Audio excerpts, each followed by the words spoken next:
안녕하세요. 어니새 이십니다. 제가 최근에 주식 투자를 하면서 궁금한 게 하나 생겼습니다. 바로 기업에 대한 가치 판단입니다. 이 어떤 가치든 무 자르듯이 쉽게 나눌 수 있는 부분이 아니다 보니까 그 판단을 내리기가 매우 어려운데요. 특히 요즘엔 단순히 이익만 따지는 기업보다는 사회 의 역할이나 윤리적인 문제 등도 함께 따지다 보니까 점점 더 어려워지는 것 같습니다. 그래도 주식 투자자 입장을 먼저 생각해 본다면 본업에서 꾸준히 수익이 발생하고 앞으로도 주가가 오를 것으로 기대되는 기업이라면 좋은 기업이지 않을까 싶습니다. 그럼 좋은 기업과 나쁜 기업은 어떻게 구분할 수 있을까요?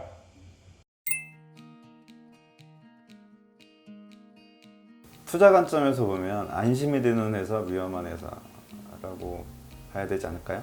그런 식의 기준으로 말씀을 드리면 일단 안심이 되는 회사, 그리고 거기다가 내가 투자를 할 때는 장기적으로 주가가 오를 것을 기대하는 그럴 회사가 좋은 회사일 거고, 그렇지 않은 반대의 결과가 예상되는 기업은 뭐 말씀하시는 나쁜 회사, 위험한 회사가 될 거 아니에요.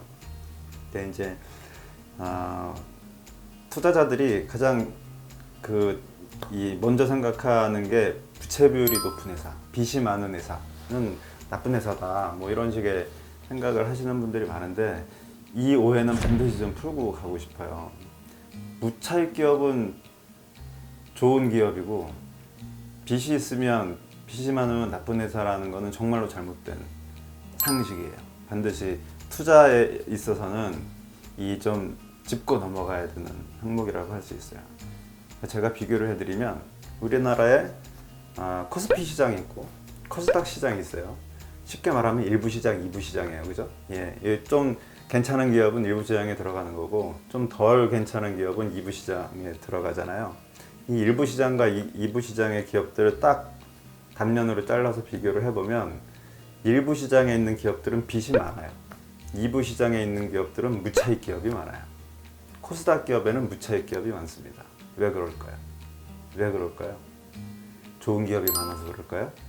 아니죠. 그게 아니고, 일부 시장에 있는 기업들은 누군가가 돈을 꿔줄 의향이 있어요.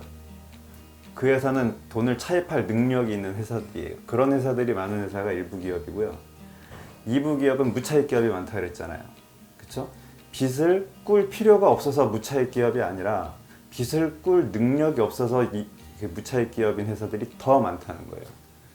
큰 기업이고 유명한 회사고 돈을 잘 버는 회사면 외부에서 돈을 차입할 필요가 없죠. 빚을 쓸 필요가 없잖아요. 그러니까 그런 회사가 무차익 기업이면 야 대단해 라고 박수 칠 수 있어요. 근데 그렇지 않은 회사, 돈을 못 버는 회사, 이익을 못 내는 회사가 무차익 기업이에요. 이거는 돈도 못 버는데 어디서 돈 꿀 능력도 없는 회사가 되는 거예요. 예. 이런 회사야말로 투자 관점에서는 나쁜 회사가 되는 거죠. 네, 그렇죠. 무차익 기업엔 두 종류가 있는 거예요. 돈 꿀 필요가 없는 회사하고 돈 꿀 능력이 없는 회사가 있는 거예요. 그래서 꿀 능력이 없는지 꿀 필요가 없는지, 이거는 완전히 다른 거죠. 그렇죠? 그래서 내가 투자하는 기업이 무차익 기업인지 아닌지를 볼 게 아니라, 돈을 꿀 필요가 없는 기업인지 돈을 꿀 능력이 없는 기업인지, 그거를 구분하셔야 돼요. 그거 어떻게 구분? 재무제표 부분 나오잖아요. 돈을 벌고 있는지 아닌지. 아까 처음에 말씀하셨던. 좀비 기업이란 말 있잖아요. 네. 그게 뭔가요? 그것도 사람마다 다 알겠죠. 그러니까 죽었는데 죽지 않은 게 좀비잖아요. 그렇죠? 그러니까 죽었는데 죽지 않은 회사가 좀비 기업인 건데, 그럼 죽었는데 죽지 않은 기업이 어떤 기업이냐? 여기서 죽었다는 표현은 본업이 돈을 벌지 못하고 있고 앞으로도 돈을 벌 것으로 기대되지 않는 거죠. 그런데 회사는 돌아가고 있어요. 뭘로 돌아가고 있냐? 딴 걸로 돌아가고 있는 거죠. 딴 짓으로 돌아가고 있는 거예요. 그런 기업을 저는 좀비 기업이라고 볼 것 같아요. 그런 기업 코스닥 기업에 많잖아요. 특히 최근 몇 년 사이에 굉장히 많죠. 일단 경영진 교체가 되게 많이 되고요. 이런 회사들의 특징이 그래요. 최대주주 변경이 굉장히 많고요. 그다음에 최대주주 변경과 관련해서 전환사채나 이런 이 사모성 자금이 끼어들어서 뭐 대주주가 변경된 거나 뭐 이런 경우가 있고, 그 다음에 이게 되면서 회사의 사업이 막 바뀌어요. 회사의 사업이 막 바뀌어요. 전혀 달라. 그러니까 여기서 좀비 기업은 돈을 아예 벌지 못하는 거예요. 본업이 사실상 버려진 기업이에요. 그런 기업들이 좀비 기업이고, 그냥 본업은 회사의 형태를 해야 하기 때문에 그냥 하고 있는 것이고, 계속해서 거기서는 돈을 잃고 있거나, 아니면 돈을 버는 것 자체가 의미가 없거나, 뭐 그런 기업들인 거고요. 우리가 그때 뭐 그 한계 기업이라고 하는, 그러니까 회사가 돈을 벌어서 이자도 제대로 갚지 못하는 기업이다. 그거는 그냥 수익성이 낮은 기업인 거죠. 수익성이 낮은 기업이에요. 수익성이 낮은 기업은 두 종류가 있어요. 회사가 성장하는 초기에 있어서 아직은 외부의 돈이 필요한데 충분한 이익을 내지 못하는 그런 기업이 있어요. 그래서 초창기에 성장 초기에 한계 기업이 있는 거고요. 그 반대로 회사가 망해가면서 한계 기업이 될 수도 있는 거예요. 현금 흐름은 점점 줄어들고 있는데 이자는 그거보다 점점 많은 그런 기업들도 있는 거죠. 그래서 이 한계 기업도 다른데, 좀비 기업은 그걸 넘어간 거잖아요. 그렇죠? 한계 상황을 넘어간 기업들인 거예요. 이런 기업들은 본업보다 재테크를 열심히 해요. 그런 예가 있나요? 그러니까 뭐 특정 기업이 아니라 본업을 제외하고 네. 벌 수 있는 그 수단이. 그러니까 그게 그런 거예요. 어떤 코스닥 기업, 그걸 뭐라 그래요? 쉘이라고 해요? 뭐라 그래요? 어떤 사람들이 그러니까 기업을 인수해요. 기업을 인수해서 본업은 본업대로 있는 건데 여기서 돈을 벌고 말고는 경영자가 관심이 없어요.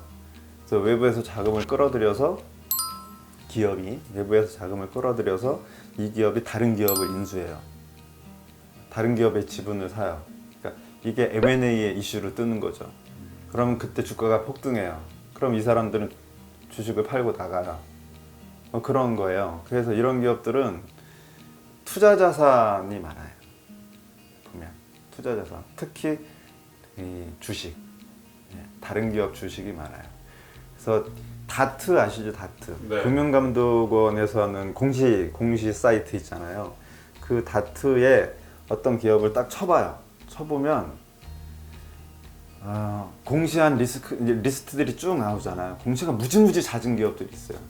전환사채 발행, 전환사채 가격 조정, 최대 주주 변경, 막 이런 게 막 떠요. 거기에 보면 또 중간중간에 타기업 주식 인수 결정, 뭐 이런 게 중간중간에 막 떠요. 그런 게 많은 기업일수록 재테크를 많이 하는 거예요. 본업보다 재테크를 많이 하는 기업은, 우리는 본업에서 돈을 버는 회사를 선택을 해야 믿고 장기 투자를 할 수 있잖아요. 그렇죠? 근데 아빠가 회사 안 가고 맨날 저 주식시장이나 기웃거리고 있고 로또나 사고 있고 그러면 그 아빠를 어떻게 믿고 학교 다녀요. 그죠?